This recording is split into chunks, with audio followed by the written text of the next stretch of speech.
ঈদুল ফিতর উপলক্ষে সিনেমা হলে মুক্তি পেয়েছে শাকিব খান অভিনীত সিনেমা প্রিন্স। সিনেমাটিতে তার সঙ্গে জুটি বেঁধেছেন তাসনিয়া ফারিন। গত মঙ্গলবার রাতে রাজধানীর উত্তরা সেন্টার পয়েন্ট সিনেপ্লেক্সে সিনেমাটির বিশেষ প্রদর্শনী হাজির হন শাকিব খান ও তাসনিয়া ফারিন সহ পুরো টিম। সেই আয়োজনের একটি ভিডিও ক্লিপ সামাজিক যোগাযোগ মাধ্যমে ছড়িয়ে পড়েছে, জানিয়ে শুরু হয়েছে আলোচনা ও সমালোচনা। ভিডিওতে দেখা যায় তাসনিয়া ফারিনের কাঁধে হাত রেখেছেন শাকিব খান। এ সময় ফারিনকে কয়েকবার হাত সরানোর চেষ্টা করতে দেখা গেলেও তিনি তা সরাতে পারেননি। আর এই মুহূর্ত নিয়েই তৈরি হয়েছে নানা প্রতিক্রিয়া ও নানা ব্যাখ্যা। শুধু এটি নয়, ওই একই আয়োজনে ওপার বাংলার অভিনেত্রী জ্যোতির্ময়ী কুণ্ডুর কোমরেও চাপ দিতে দেখা যায় এই নায়ককে। এই ঘটনা নিয়েও সামাজিক যোগাযোগ মাধ্যমে ব্যাপক সমালোচনার মুখে পড়েন এই সুপারস্টার। সামাজিক যোগাযোগ মাধ্যমে এসব বিষয় নিয়ে মিশ্র প্রতিক্রিয়া দেখা গিয়েছে। কেউ বিষয়টিকে অস্বস্তিকর হিসেবেও দেখছেন, আবার কেউ এটিকে স্বাভাবিক বা মজার মুহূর্ত হিসেবেও ব্যাখ্যা করছেন।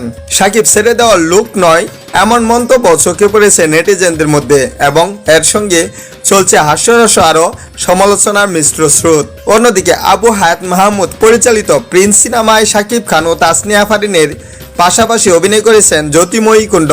আরও রয়েছেন নাসিরুদ্দিন খান, রাশেদ মামুন অপু, ইন্তেখাব দিনার সহ আরও অনেকেই।